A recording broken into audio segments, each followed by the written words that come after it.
Hey, this is Lyn Sengupta with Rebel One Entertainment, and you are listening to the Freight Train podcast.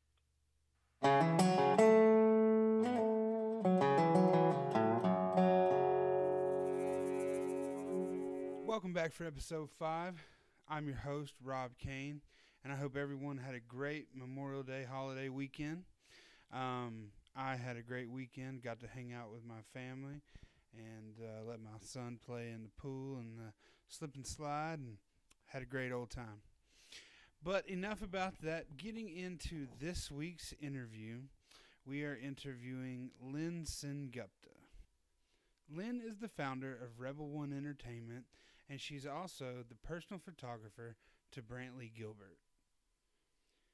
In our discussion today, we hit on a bunch of different topics, from how she got started in the music business, her growth within the industry, and some other cool things regarding women in the industry. And also, we get her opinions on country music today. So stick around for the whole interview. It's a really good one. By the way, we had some technical difficulties when the interview first started. So you hear Lyn start talking. She goes right into her story. But the question I asked that you couldn't hear was how she got attached to Brantley Gilbert and how she kind of got started in music to begin with.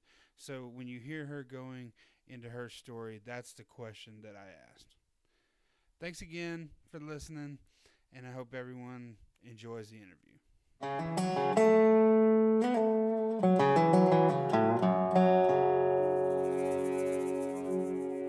random phone call would actually have me ended up where I am today. So the way that it started was I was doing college recruitment videos, and I had just moved from Auburn, Georgia to Jefferson, Georgia. And as I was passing through downtown Jefferson, which is literally a one-light town, there was it was like a restaurant bar in town. And I passed this every single day coming home from work or wherever. And I never really thought about it. And I had done a one-off video for a client. It was back when I used to just getting started doing wedding videos and whatnot. So they had given me their music for their wedding video. And they said, well, we have to have the song in this video. It's our song. And I said, okay. I'd never heard the song before, never heard the artist before. And so when I got home, I saw on the CD that the name of this artist was Brantley Gilbert, and I thought, wow, that name sounds so familiar. And as I was coming home from work the next day, I passed by Mike's Down Under, which is the bar/restaurant in downtown Jefferson, and on the marquee said Brantley Gilbert, and I said, that's where I know that name from. So as it was just kind of, a weird coincidence, but the more I got to thinking about it, I said, well, I've always kind of wanted to shoot live music, and it was one thing that I'd never done before. So I actually called up the phone number that was listed on MySpace and talked to them and said, hey, this is what I do, and are you interested? And they said, well, come on out and shoot. And the first night that I met Brantley was, I believe it was the first time that he played the Georgia Theater. So it was quite an interesting meeting, and kind of been there ever since. So never left. That's pretty cool. And see, I didn't know that. And folks, if you didn't catch that, she mentioned MySpace, and there might be some of you listening who don't even know what MySpace is, but that's what it was before Facebook. So kind of dating it right there a little bit. Absolutely. We're talking in the in the Stone Age. Stone Age. It's back when social media literally first got started. So yeah, it was just really weird and random how that all came to be, and ever since that day, we just hit it off like crazy that first night, and literally almost 10 years later, still here connected to country music. That's that's a Cinderella story if there ever was one. Well, back then I had no idea, and just wanting to do something different with my camera just kind of led me in that direction, and it was just kind of like, well, hey, this guy's on the marquee. Hey, maybe he would like some photos or some video, and back then he did. Mm-hmm. So I lucked out, And he still does. and he still does. And he still does. Well, okay, so I mean, so that is like hitting the lottery, obviously, but that's something that I've talked about in some of my past interviews. Is a lot of people feel entitled these days, and that just goes to show you can still use social media and technology to your advantage today, but you still have to reach out. You still have to get up and go and do something, right? So you reached out to them on MySpace. If you're out there and you're trying to figure out something to do, DM somebody on Instagram.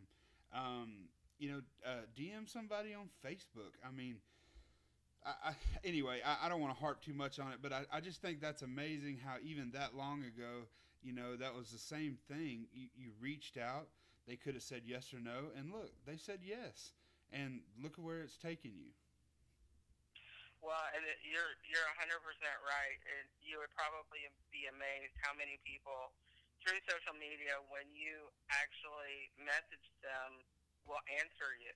And I know a lot of people think that some of these people, their perception is that they're untouchable, but they're, they're just like everybody else. Unless they absolutely hate social media, they're checking their messages. They're seeing what their fan bases are reaching out to them about, or just not even their fan bases, just their personal friend and family.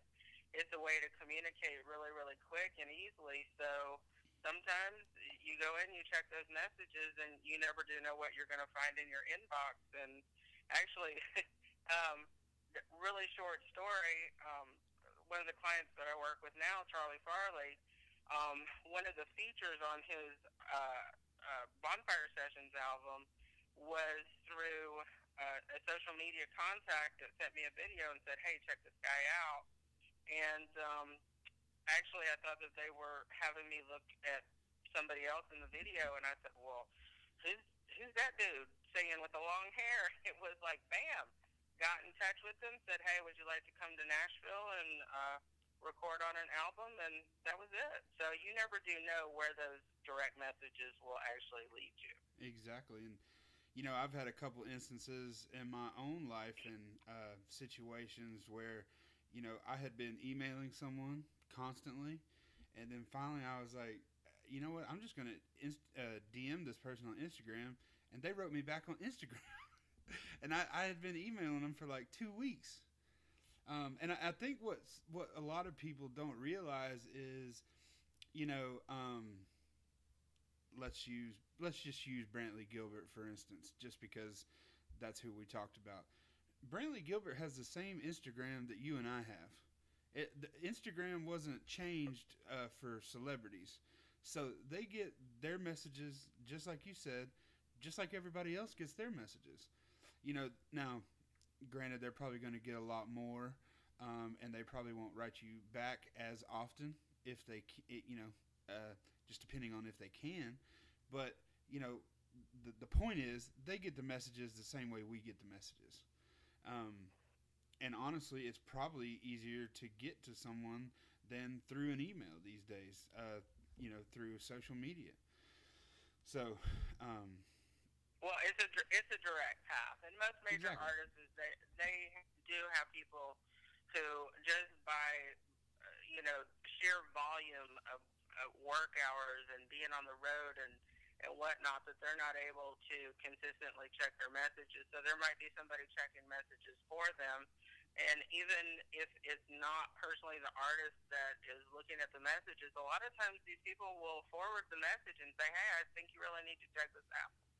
So it never hurts. You never do know where that opportunity is going to come from. So exactly. I agree. Don't be afraid to reach out and, kind of got to take the bull by the horns to get to where you want to go. Exactly. I love that phrase, take the bull by the horns. But let's back up just a little bit because you mentioned one of your other clients, Charlie Farley. So, and for anybody who's been listening to the past 4 episodes of my podcast, Charlie Farley was actually the very first interview that I did. So if you haven't listened to that interview yet, please go check that out. But let's back up a little bit. And so you got started taking some pictures of Brantley. You started to get into the business, and now take us on the journey of how you got to working with some other clients.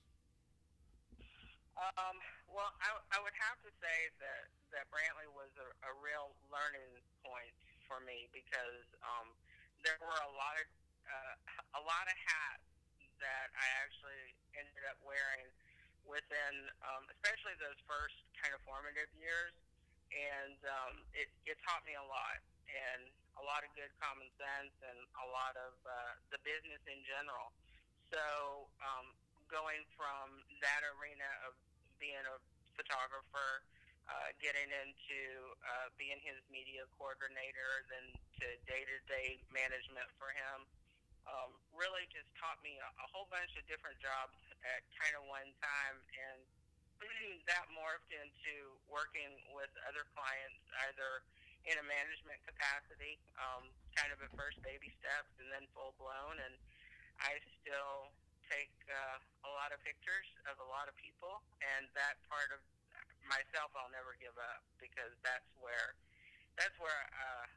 my space. That's my happy place. Yeah. And I love managing clients. I love working with new development clients, but honestly, for just personal satisfaction, my camera is where it's at. So it just developed over time, and some of that was have to and got to get it done and figure it out immediately, and others was just by coming up through the ranks and meeting people and listening a lot and meeting a lot of people, and just kind of expanding your own kind of sphere of what it is that you want to do.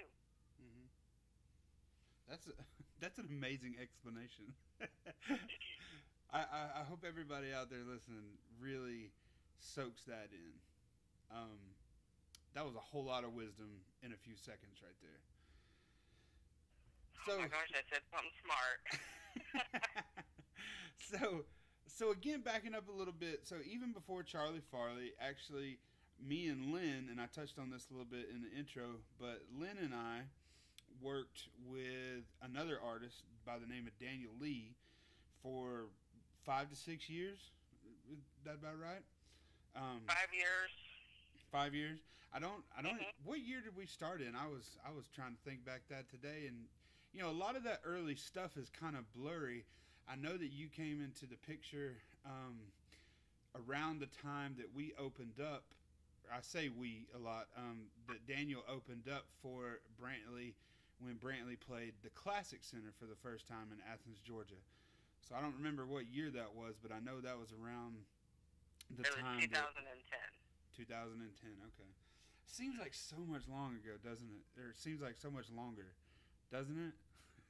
In some ways, it seems like forever ago. In some ways, it seems like just yesterday. Yeah. But so we did a lot together. I was a booking agent, and eventually turned into what you would call a road manager. And Lyn was Daniel's manager, and I think we learned a lot from each other and grew together, and I know that I personally learned a lot from Lyn as far as how to deal in business and talk to people in a business manner. And we took somebody who started out playing in an old abandoned church in Winder, Georgia, and got him up to the point of doing the national anthem at the Music City Bowl in Nashville, Tennessee, for one of the college playoff games, correct? Yeah, actually, he had the official theme song for the Music City Bowl. It was That's the right. First year that Nashville had hosted the bowl like that, and first year they had a theme song. So yeah, in addition to him actually singing um, for Music City Bowl, he had the official theme song, which was pretty cool. Yeah, I mean that's freaking amazing. And something else I want to touch on too is, me and you have had a lot of personal conversations. I've been there through a lot of the times, the ups and the downs of the business, and you are the first female that I have interviewed, and I think that there's a stigma out there about, or maybe not, stigma is not the word, but there's a perception about females in the industry, in the music industry, and I think that it's total bullshit. First of all, the way that people act about women in the industry, and I think, just taking you and look at your resume and what you have done, and why do you think that that is? In a roundabout way, I know I'm kind of rambling, but you know, look at what you've done and what other women have done in the industry, and why do you think that there is still such a weird perception about women working in the industry? Ugh, that's a really loaded question, and I think I would have to say that most people don't realize that the backbone of Nashville, the business of Nashville, is run by a lot of women. And I think the reason why you don't hear about a lot of women and their contributions to the country music industry and country music in general is because um, I would say that historically it's kind of been a man's world. And for whatever reason, even though women recognize, and there are so many women that are out there in really powerful positions in Nashville, I personally think it's you do what you can to help people out as best as you can. You keep your head down, you do your job. Because honestly, if you are making strides, making changes in in the industry, and because we are talking about country music, I think that honestly, you're just so flippin' busy that you are you're so goal oriented for your clients, for yourself, for your company, whomever it is that you're working with. That really your job is your job, and I think most women take their job so seriously that they just head down, eyes focused, moving forward. I think that a lot of women are becoming much more vocal in the industry, and I think that there's more recognition for women now in Nashville, and I think that you'll see that evolve as women actually become more vocal in what it is that they're doing, and also assisting other women in the industry and moving forward. So I think it's just going to be a natural progression that hopefully someday it won't be looked at as a male oriented industry, because it certainly is not. Yeah. Again, I'm flabbergasted by your wisdom. I talk to you all the time, and I don't get gems like this in our regular conversations. Well, I think I think because when you and I are talking, we talk a lot about these particular topics, but I don't think that most of the time we don't get pretty in depth, and it's kind of point blank like you're asking me right now. And Mm-hmm. I can only answer from my own experience, and I think that women are such a tremendous force in any industry that, especially in Nashville now, as the music industry has just changed so much even since I've been in it, that it's no longer uh, women are no longer looked at as being, oh, well, are you such and such moms, or are you the secretary or the intern, or people understand that yes, there are many women who hold very powerful positions in Nashville, and the music industry, especially in Nashville, is saturated with women. So I think just by the fact of sheer volume and as many people that are getting out there now, that hopefully it won't be that way. Yeah. So another interesting thing, Lyn, is that you have started your own company, and it has a very interesting name. So give us a little bit of background about that and the name. Well, the name is Rebel One, and the reason, when you're kicking around ideas of why, what do you want to say about yourself and what you're about, Rebel One kind of came about because I've had a lot of people who've told me within this industry that you can't do something, or that's not feasible, or that's not possible, and I found that to be unacceptable. So, a rebel is somebody who is in opposition, and one is me. So don't tell me there's anything I can't do if I want to. So it was a defiance thing. It's not because I'm the original rebel or I'm a rebel. It's because I oppose anybody who tells me you can't do it. I'm gonna prove you wrong. So I am Rebel One. It's just me, and I'm gonna get in your face and say, I don't accept it. And you have a website too, right? I do. It's rebel1entertainment.com. Rebel1entertainment.com. Everybody go check that out right now. So, Lyn, you've worked with a lot of clients over the years. Is there anything you can tell us about some of the people that you're closest to, maybe that the general public wouldn't know about? I would have to say yes, and some of that I can't tell. But something that people don't know about. I'd say with Brantley,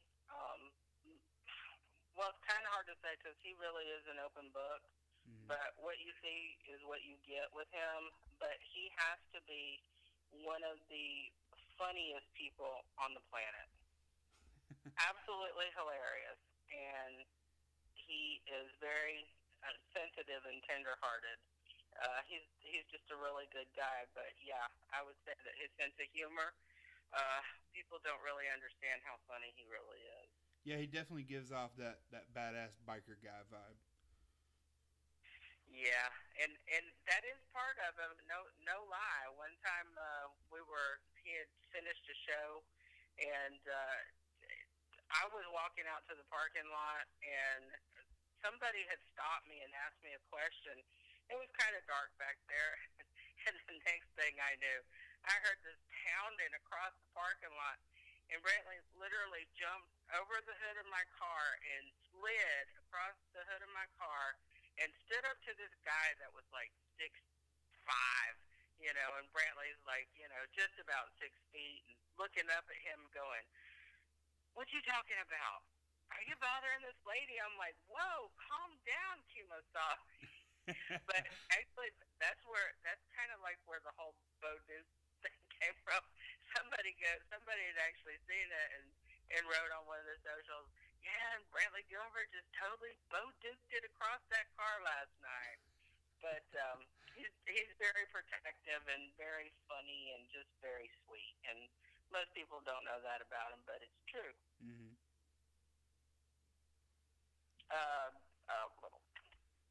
Daniel Lee, probably one of the most musically gifted guys I've ever met in my life. He can literally sit down to an instrument and just go. I've never seen anything like it in my life.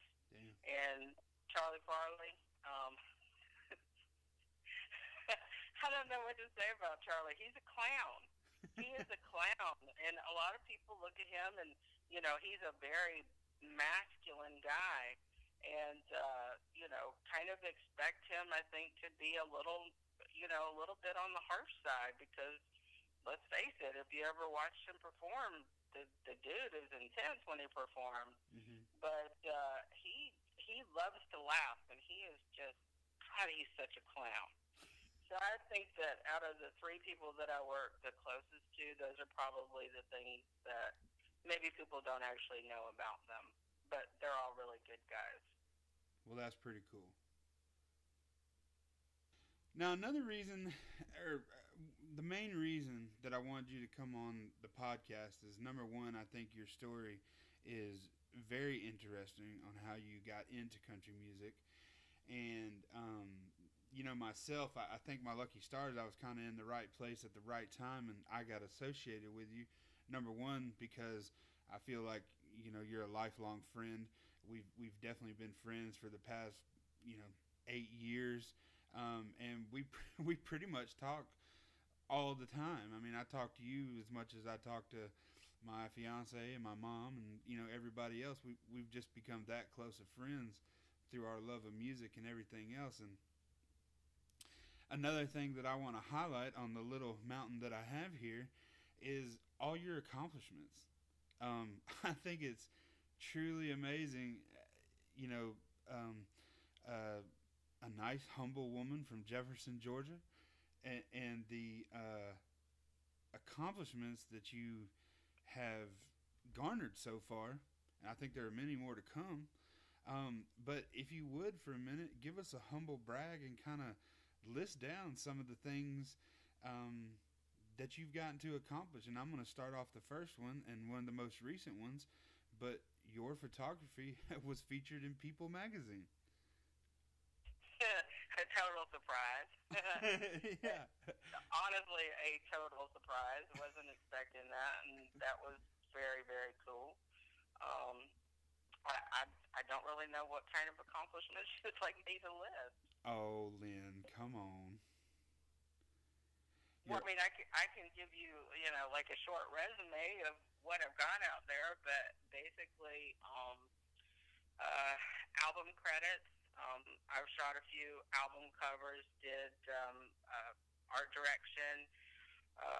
The most recent one was Brantley's Devil Don't Sleep. I did the photography on that, and a very talented graphic artist named Joby Ford out in L.A. did all the graphics on it. And Single for the Weekend, going back, Charlie Farley's album, All I've Been Through, photography, art direction, Daniel Lee, Roots, photography, art direction, Brantley Gilbert, Halfway to Heaven, photography, art direction, and Brantley's first album was actually done, the photography was done by an artist here, Scott Green, in Jefferson, Georgia, and I did the art direction on the second press. So, done a lot of tours, shot a lot of people, and had a whole lot of fun.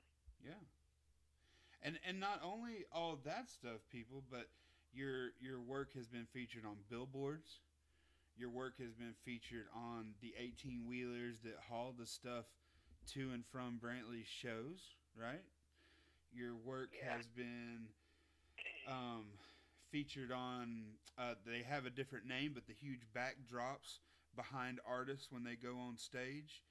I mean, a ton of stuff. I think if a lot of people look around in country music, they've probably seen some of your art and didn't even know about it. Probably.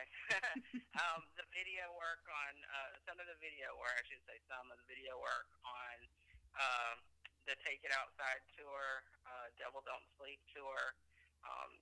Some of the video walls was what I had done there. Actually just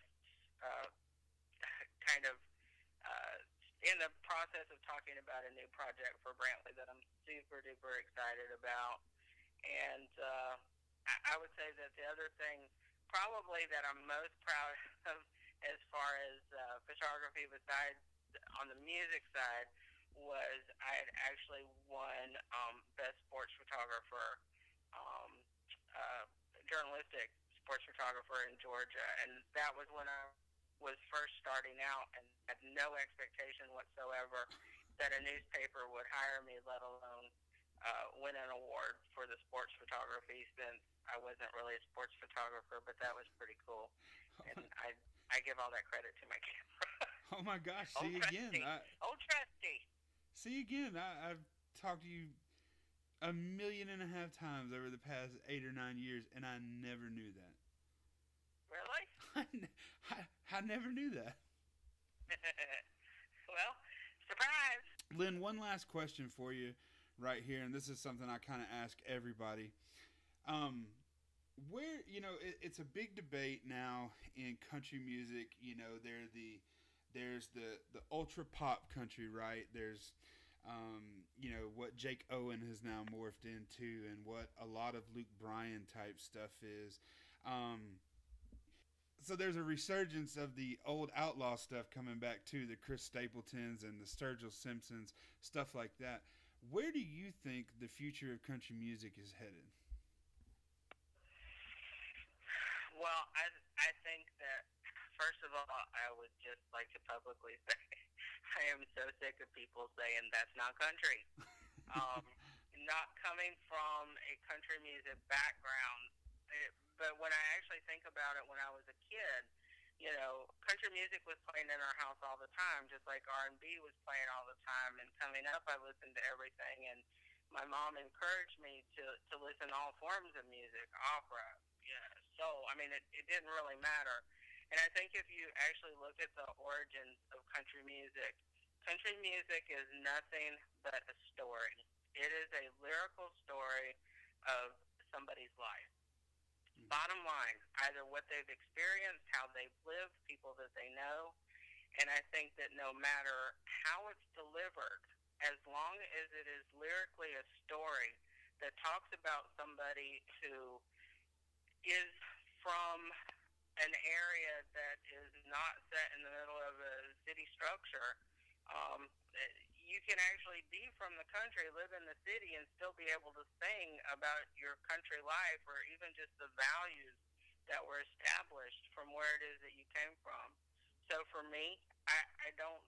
I know a lot of people argue about it, and I know that there's purists, but I think at the end of the day, country music is going to be a melting pot of different subgenres. You can call it country, you can call it whatever you want to, but I think as long as it's a story and it's a good story, people will appreciate it. As long as they can actually drop the drama of the title.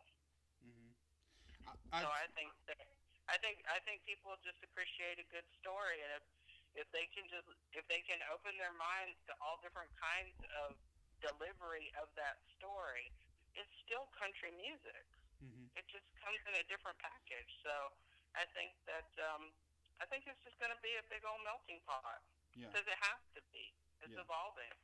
I totally agree, and I think if you look back, and I think I may have made some of these comparisons before, but if you look back through the history of country music, even what we consider the most country today wasn't considered country when these people were actually doing it.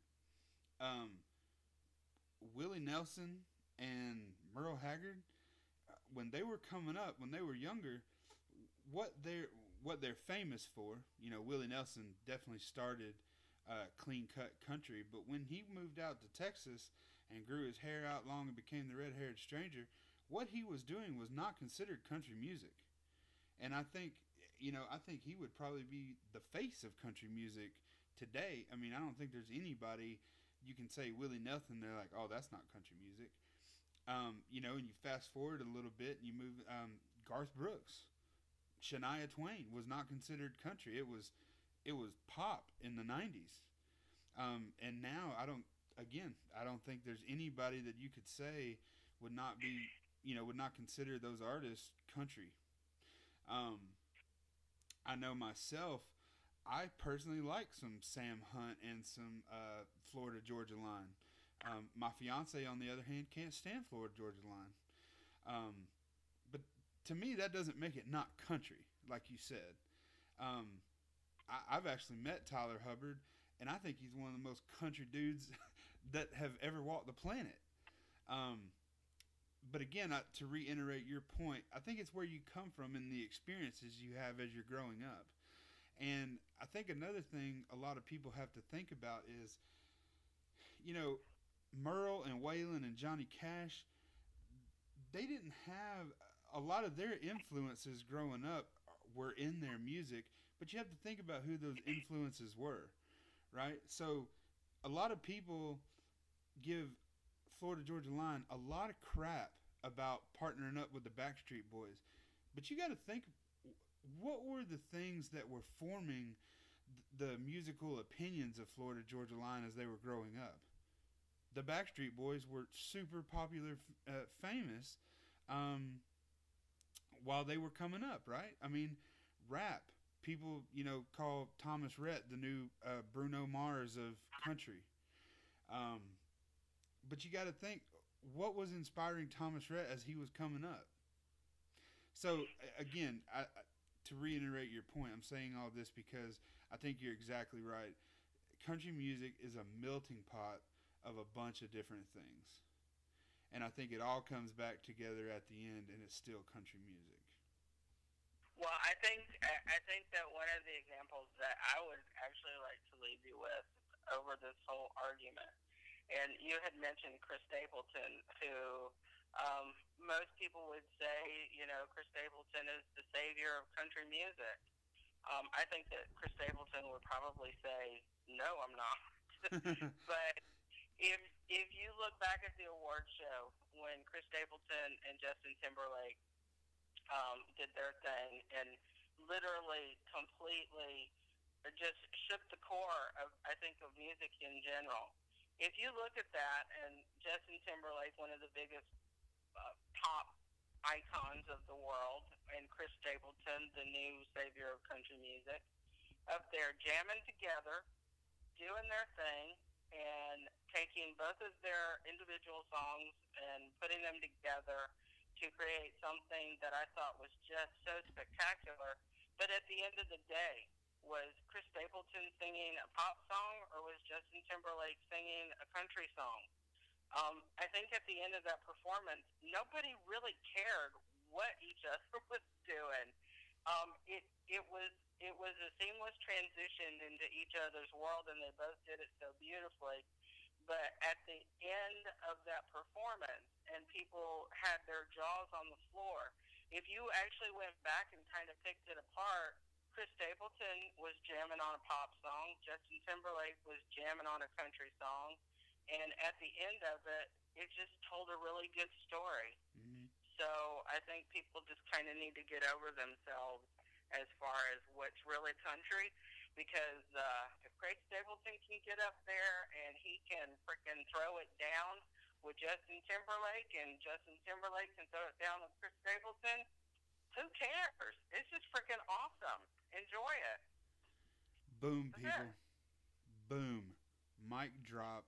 It doesn't get any more clear than that. Pow. Pow. All right. Well, Lyn, thank you so much for stopping by and having this chat with me. And we hope to see many more things in the future. Well, thank you so much, Rob. I certainly appreciate it. And I enjoy talking to you as I do every single week. All right. Thanks, Lyn. Thanks, Rob.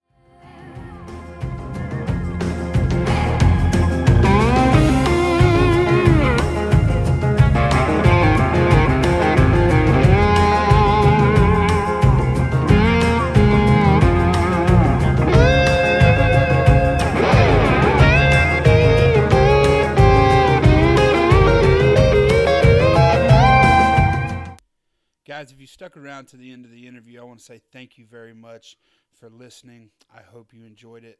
I'm really trying hard to bring very interesting people, up-and-coming artists, as well as established artists, to talk and get their view on country music.